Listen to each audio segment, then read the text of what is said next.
Baie dankie vir die musiekspan.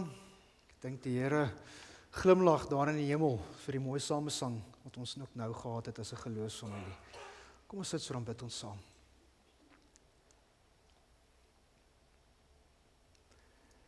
Here, dankie vir vandag. Here, dankie dat U eintlik van die begin van U skepping af in die groot raadsplan lankal besluit het, Here, dat U seun Jesus Christus gestuur sal word as verlosser vir die mensdom. Here, dat U op die regte tyd, op die regte oomblik in die geskiedenis ingetree het en die seun gestuur het om vlees te word, mens te word, gebore te word, Here. En daarom is ons vandag bymekaar.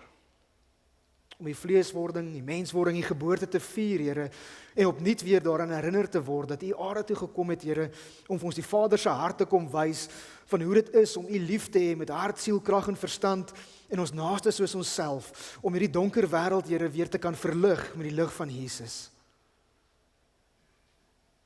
Here, U seun het dit kom doen. Hy het daar aan die kruis uit gesterf, sodat elkeen van ons gered kan word, elkeen van ons vrygekoop kan word van die sonde en die ewige dood, Here, en vir altyd saam met U kan leef. Dis die grootste geskenk, Here, wat ons ontvang. Nie net op Kersdag nie, maar elke dag van ons lewe waar ons bely, Jesus Christus is die Here. Hy is ons Here. En daarom, Here, soos wat ons vandag U naam geloof en geprys het en groot gemaak het, Here, ons nou uit die woord uit gaan lees, Here, bid ons dat die Gees in ons sal werk. Here, dat hierdie Kersfees boodskap opnuut weer gestalte sal vind in ons harte. Maar nie net in Kerstyd nie, elke dag van ons lewens, Here, dat ons dit sal vat en sal gaan uitleef in 'n wêreld wat dit so nodig het. 'n Wêreld wat vergeet het. 'n Wêreld wat verleer het. 'n Wêreld wat onverskillig is, Here, en sondig is. Mag ons hulle weer help om die lig te sien. Mag ons hulle weer help, Here, om U te leer ken, U wat die verlosser is.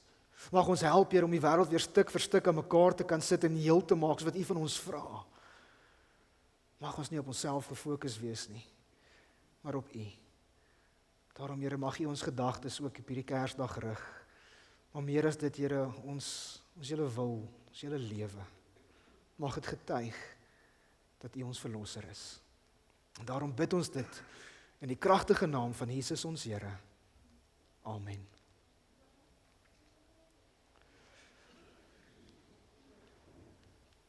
So vandag, terwyl ons hier amper sê half om die krib bymekaar kom,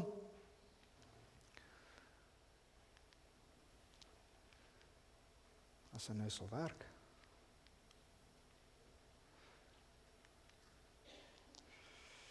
Is ons harte gefokus op 'n diepgaande waarheid, 'n waarheid wat ons daar vind, juis in Lukas 2 vers 9 tot 11 wat sê, 'n engel van die Here het aan hulle verskyn en die hemelse glans van die Here het rondom hulle geskyn.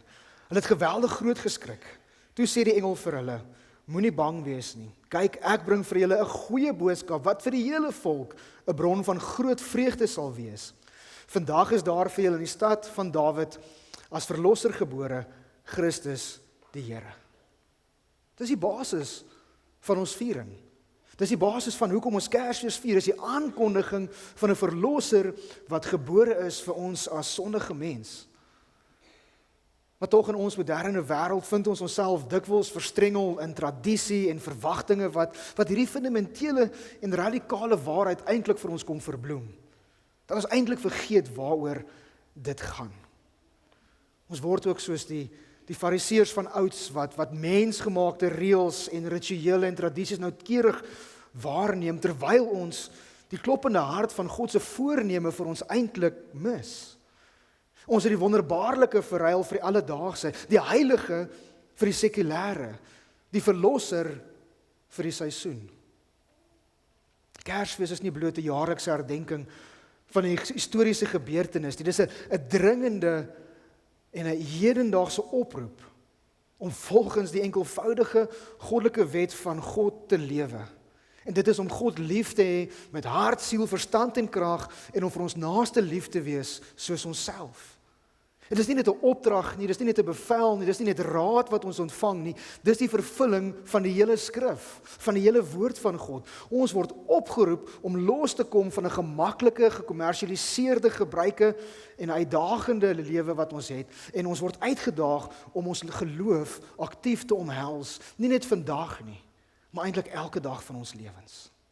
En daarom wil ek vandag met julle 'n bietjie praat oor die menswording van Jesus, wat eintlik 'n ontwrigting was in Jesus se tyd en eintlik 'n ontwrigting is vir ons gekommersialiseerde samelewing waarmee ons vandag besig is. Want die ware betekenis van Kersfees word nie in gesellige nostalgie gevind nie. Dit word gevind in 'n goddelike ontwrigting. God wat die wêreld soos wat dit geken was op daardie stadium en vandag nog steeds kom onderbreek het, kom ontwrig het. Want die geboorte van Jesus was 'n ontwrigting van 'n selfvoldane wêreld wat op hulle self gefokus is met hulle eie sondes en hulle eie dinge. So as jy mooi daaraan dink, dit het Maria se voorspelbare lewe ontwrig met 'n enkel aankondiging wat haar wêreld omgekeer het. Nooit weer was haar lewe dieselfde nie. Die herders, hulle stil nagwaak is ontwrig deur hierdie brandende koor van engele wat hulle vrees kon verander het in groot vreugde. As ons dink aan die politieke stabiliteit van koning Herodes, hoe dit ontwrig was en hoe die godsdienstige elite van daardie dag eintlik gedwing was om 'n nuwe soort mag, 'n vredevors te konfronteer. As ons so vinnig daai tekste moet lees. In die 6de maand van Elisabeth se swangerskap het God die engel Gabriël gestuur na 'n maagd in Nasaret, 'n dorp in Galilea. Sy was verloof aan Josef, 'n man uit die geslag van Dawid. Die naam van die maagd was Maria. Toe die engel by haar kom, sê hy: "Ek groet jou, begenadigde, die Here is by jou." Sy was verbuisterd oor die woorde en het gewonder wat die begroeting tog kan beteken. Die engel sê toe vir haar: "Moenie bang wees nie, Maria, want God bewys genade aan jou. Jy sal swanger word en 'n seun in die wêreld bring en jy moet hom die naam Jesus gee. Hy sal groot wees en die seun van die Allerhoogste genoem word. Die Here God sal hom die troon van sy voorvader Dawid gee en hy sal as koning oor die nageslag van Jakob heers tot in ewigheid. Aan sy koningskap sal daar geen einde wees nie." Maar Maria sê vir die engel: "Hoe is so iets moontlik, aangesien ek nog nooit omgang met 'n man gehad het nie?" Die engel antwoord haar: "Die Heilige Gees sal oor jou kom en die krag van die Allerhoogste sal die lewe in jou wek. Daarom sal die een wat gebore word heilig genoem word, die seun van God. Kyk, 'n bloedverwant van jou, Elisabeth, het in haar ouderdom self ook 'n seun ontvang. En sy wat as onvrugbaar bekend was, is nou al in haar 6de maand. Niks is vir God onmoontlik nie." Maria sê toe daai pragtige woorde: "Ek is tot beskikking van die Here. Laat met my gebeur wat U gesê het." Die engel van haar af weggegaan. As ons lees van die herders in die velde, met een staan daar 'n engel van die Here by hulle, en die heerlikheid van die Here het rondom hulle geskyn. Hulle het baie groot geskrik. Soek uit die ooste, daar by Herodes. Jesus is in Bethlehem in Judea gebore tydens die regering van koning Herodes. Na Jesus se geboorte het daar sterrekykers uit die ooste in Jerusalem aangekom en gevra: "Waar is hy wat as koning van die Jode gebore is? Ons het sy ster sien opkom en ons het gekom om aan hom hulde te bewys." Toe koning Herodes hiervan hoor, was hy en die engele, die hele Jerusalem, saam met hom ewig ontsteld. Hy het die priesterhoofde en die skrifgeleerders wat van die volk bymekaar geroep en hulle uitgevra oor waar die Christus gebore sou word. Hulle het hom geantwoord: "In Bethlehem in Judea, want so is dit deur 'n profeet geskrywe. En jy, Bethlehem, gebied van Juda, jy is beslis nie die kleinste onder die leiers van Juda nie. Uit jou sal 'n leier voortkom wat vir my volk Israel 'n herder sal wees." Daarna het Herodes die sterrekykers in die geheim ontbied en noukeurig by hulle vasgestel wanneer die ster verskyn het. Hy het hulle na Bethlehem toe gestuur met die woorde: "Gaan doen noukeurig ondersoek na die kindjie, en as julle hom kry, laat my weet, sodat ek ook aan hom hulde kan gaan bewys." Nadat hulle die koning aangehoor het, het hulle vertrek en kyk, die ster wat hulle sien opkom, het hulle gelei totdat dit gaan staan het by die plek waar die kindjie was. Toe hulle die ster sien, was hulle baie bly. Hulle het in die huis ingegaan en die kindjie saam met Maria sy moeder gesien en hulle het gekniel en aan hom hulde bewys. Daarna het hulle reissakke oopgemaak en vir hom geskenke uitgehaal, goud, wierook en mirre. En omdat God hulle in 'n droom gewaarsku het om nie na Herodes toe terug te gaan nie, het hulle met 'n ander pad na hulle land toe teruggegaan. Jesus het nie in 'n paleis aangekom om die status quo te seën nie. Hy het in 'n stal aangekom om ons selfvoorsiening te ontwrig. So die menswording, God wat menslike vlees aangeneem het, dis die uiteindelike doel van selfopoffering, van solidariteit, van liefde, soos wat ons vandag veronderstel is om dit te vier. Dis 'n verklaring dat God aktief betrokke is in ons morsige, sondige wêreld wat ons betrokkenheid by sy sending eis. So ek wil graag vir daai vraag vra vandag. Hoe eer ons Jesus hierdie Kersfees? Om Jesus hierdie Kersfees te eer, word nie gevind in die volmaaktheid van ons versierings of die vrygewigheid van ons geskenklyste nie, maar in ons vrywilligheid om ontwrig te word deur die behoeftes van 'n gebroke wêreld. Net soos God die geskiedenis vir ons ontwrig het. En eerstens wil ek sê, eer hom eerder die radikale liefde. Hou op om die feesseisoen as 'n kontrolelys van sosiale verpligtinge te hanteer. Ons is so besig, ons hardloop so op en af, ons moet hierdie kos reg, ons moet dit, hierdie familie kom, die vriende dit en dat, en ons vergeet eintlik waaroor dit gaan. So hou op om hierdie feesseisoen as 'n kontrolelys van sosiale verpligtinge te hanteer. Jesus het voortdurend die Fariseërs uitgedaag wat voorkoms bo substansie geprioritiseer het. Daarom was hulle die hele tyd in hierdie konfrontasie met mekaar gewees. Hulle het die hoekom agter hulle eie reëls vergeet. Ons moet nie dieselfde doen nie. Word nie van ons gevra nie. So verwerp hierdie jaar die mensgemaakte tradisies wat jou dreineer, wat jou klaar maak, wat jou moeg maak, en fokus suiwer op die wet van God se liefde. As 'n tradisie nie dieper liefde vir God, so opregte liefde vir jou naaste aanwakker nie, dan is dit 'n verkeerde tradisie. Dan moet jy dit laat gaan. Want ons lewe uit genade, nie volgens die gekommersialiseerde reëls van die seisoen nie. En dit bring ons by die tweede punt. Eer om deur teenwoordigheid bo geskenke te kies. Ons eer Jesus Christus wat die teenwoordigheid van God onder ons is, deur werklik teenwoordig te wees vir ander. Het jy al oor daaraan gedink? Ons het hoeveel keer hierdie adventseisoen gesê, vir baie mense is hierdie feesseisoen 'n wonderlike tyd. En vir baie mense is dit 'n slegte tyd. Ons mense wat siek is, ons mense wat seer het, ons mense wat geliefdes aan die dood afgestaan het. Ons mense wat honger is. Wat doen ons as Christen gelowiges? Kersfees daag ons uit om meer as net toegedraaide geskenke vir mense te gee. Dit vereis dat ons onverdeelde aandag, ons tyd, ons deernis aan mense gee. Wanneer jy kies om 'n eensame familielid te gaan besoek, na hulle te luister, of om die gemarginaliseerde mense te dien, of om met 'n vervreemde vriend van jou te versoen, dan vier jy weer die geboorte van Jesus. Dan is ons besig om sy geboorte weer op te voer, wil ek amper sê. Jy laat toe dat die Christuskind opnuut gebore word in dade van onbaatsigtige teenwoordigheid. En dis wat die Here van ons vra. Dis hoe ons Kersfees vier. Dit bring ons by die derde punt. Eer hom deur daai ontwrigting te word. Want die menswording van Jesus vra ons om ontwrigting te word in 'n wêreld wat gemaklik geraak het met sonde, 'n wêreld wat onverskillig begin optree het, 'n wêreld wat weer die goeie nuus moet hoor dat ons 'n verlosser nodig het. So geloofsfamilie, ons staan by 'n deurslaggewende oomblik vandag en eintlik in die geskiedenis.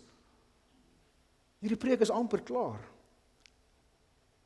Maar die bediening van die woord begin nou eers. En die bediening van die woord begin in elkeen van julle. Elke man en vrou wat hier sit, elke seun en dogter wat hier sit. Want Kersfees is nie net 'n tyd om te onthou wat Jesus gedoen het nie. Dit is 'n oproep om as sy disippels te gaan lewe, om 'n verskil te gaan maak in die wêreld. Want Jesus het nie net gekom om ons te red nie, maar om ons te wys hoe ons kan lewe as sy disippels. Hy het geleer, jy moet jou naaste lief hê soos jouself. Vergewe soos jy vergewe word. Dat jy eerder moet dien as om gedien te word. As volgelinge van Christus moet ons geloof verby die mure van hierdie kerk beweeg, vandag en elke dag. En dit moet sigbaar begin word in ons woorde, in ons dade, in ons keuses, in ons hele lewe. So om 'n disipel te wees beteken om Jesus daagliks te volg, om sy nederigheid, sy vrygewigheid en sy deernis na te volg en te gaan uitleef. So laat ons in hierdie seisoen vra, hoe kan ek die hande en die voete van die Here Jesus Christus wees? Kan ons uitreik na die eensame mense in ons gemeenskap? Kan ons omgee vir die armes? Kan ons vergewe diegene wat ons seer gemaak het? Kan ons vrede maak? Weer eens hier in ons gemeenskap. Elke daad van liefde, elke gebaar van vriendelikheid, elke woord van bemoediging is 'n weerspieëling van ons Verlosser se hart. En ons het Sondag daarvan gepraat. Ons het in die erediens met die skriflesing so vinnig begin met die engele wat die stilte kom onderbreek het en die koms van die Verlosser, die Here Jesus Christus aangekondig het. Ons het vinnig gekyk na die slaggate van die Fariseer tradisie wat opgespoor kan word in 'n enkelvoudige wet wat God vir ons sê ons weer moet hoor. 'n Wet wat ons weer moet herwin. Dit is die wet van radikale liefde. Ons het gehoor van die geboorte van ons Verlosser. Dat ons dit moet omhels. Nie as 'n mooi gesellige storie wat ons vir ons kinders vertel rondom 'n kersboom nie. Maar dat ons moet besef, dis 'n goddelike ontwrigting wat elkeen van ons tot aksie oproep. Dat ons dit moet gaan uitleef. En net soos hierdie laaste kers flikker in die stilte van hierdie heilige ruimte daal, vra ek vir jou. Sal jy onveranderd hier weggaan vandag?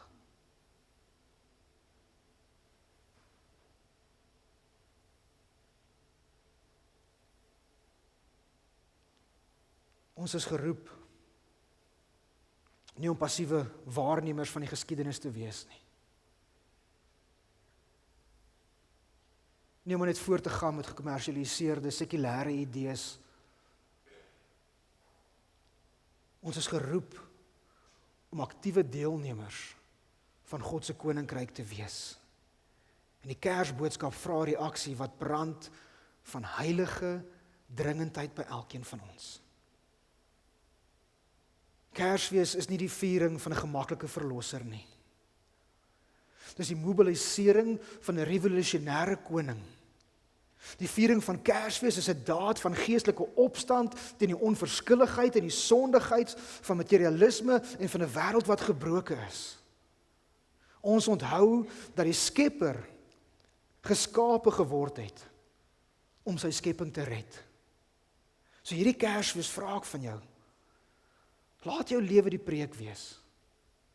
Wees die liefde wat die duisternis uitdaag. Wees die vrede wat ander mense se angs ontwrig. Wees die hoop wat die wêreld se wanhoop gaan ontwrig. Kom ons gaan vandag hier vandaan, uitgedaag, geïnspireerd en gemotiveerd om fees te vier vir die regte redes, omdat vir ons 'n verlosser gebore is, Christus Jesus ons Here. Julle is nou die herders in die oop velde. Julle het die koning gesien, julle het die goeie nuus gehoor, en julle taak is nie om terug te gaan na die weivelde en dinge presies te hou soos wat dit was nie. Julle taak is om met haas uit te gaan en die woord wat aan julle gesê is bekend te maak, soos wat die herders gedoen het. Hulle die goeie nuus gaan verkondig met 'n blymoedigheid in hulle harte. Jou geloof moenie 'n stil, gemaklike neurie of 'n klein dingetjie wees nie. Dit behoort 'n brandende vuur te wees. So gaan uit.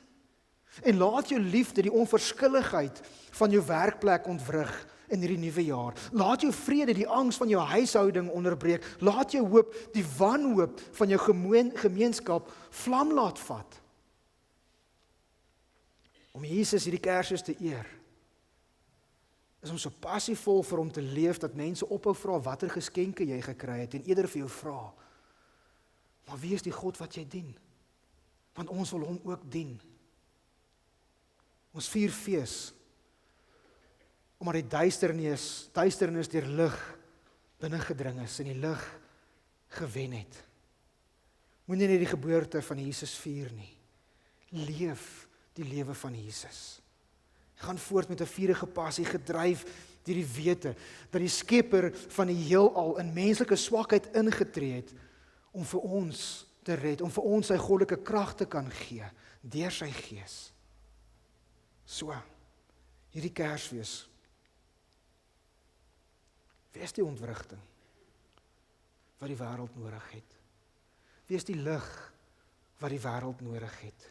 Wees die liefde wat die wêreld nodig het.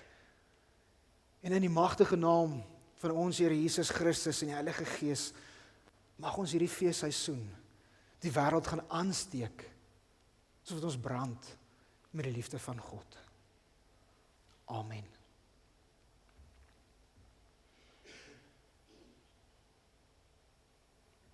Here, as ons vandag vir 'n oomblik net so stil word, en ons moet reflekteer oor ons eie lewens, wat sal ons vind? Wat sal ons hoor? Wat sal ons sien?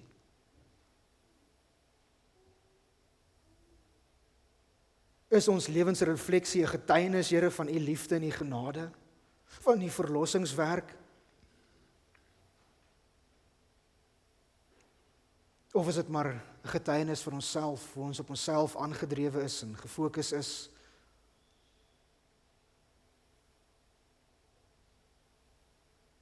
Here, die hele wêreld kom ontwrig.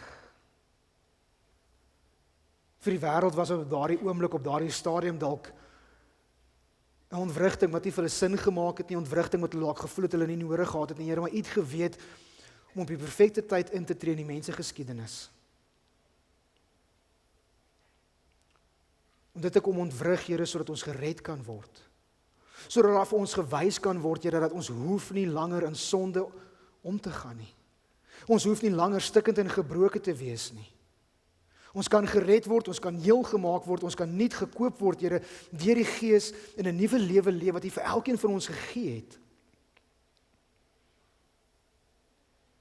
En daarom soos ons vandag Kersdag vier, Here, mag ons net weer eens daaraan herinner word van die krag wat in elkeen van ons is, dat ons kan nee sê, dat ons kan opstaan, Here, teen hierdie onverskillige sondige wêreld, omdat U ons reeds vrygekoop het, omdat ons reeds meer as oorwinnaars is oor die sonde. En daarom saam met U kan leef. En daarom, Here, soos wat ons vandag by hierdie gebou uitstap, mag ons juis uitgaan, daar in ons tuistes, daar in ons woonbuurt, daar in ons gemeenskap, Here, en mag ons vandag U lig so helder skyn, Here, dat ander mense aangetrek sal word na U toe, dat ander mense U weer in sal leer ken as die verlosser wat aarde toe gekom het om ons te red. En Here, daar waar daar vandag huisgesinne sit, wat dalk stikkend is, gebroken is, dalk hartseer is, in een of ander vorm van pyn of teleurstelling dalk verkeer, Here, wil ons nie net bid dat U hulle sal aanraak nie, maar mag ons self vandag vir hulle vir daardie vertroosting wees. Here, daar waar mense honger is vandag, mag ons nie net vir hulle bid nie, mag ons self vandag vir hulle die kos aandra. Daar waar mense vandag in sonde verkeer, mag ons nie net vir hulle bid nie, Here. Mag ons vir hulle 'n bron van krag en inspirasie wees, 'n lig wat helder sal skyn in hulle donkerte. Here, daar waar ons vandag in vreugde en in vrede verkeer, mag dit nie net vir onsself wees nie, maar vir almal wat U oor ons lewenspad stuur. Mag U geëer word, mag U gevier word vandag, Here, soos wat U hart dit behaag. En mag ons gehoorsaam luister na die Gees, wat ons die krag en die leiding sal gee om dit te doen. Amen.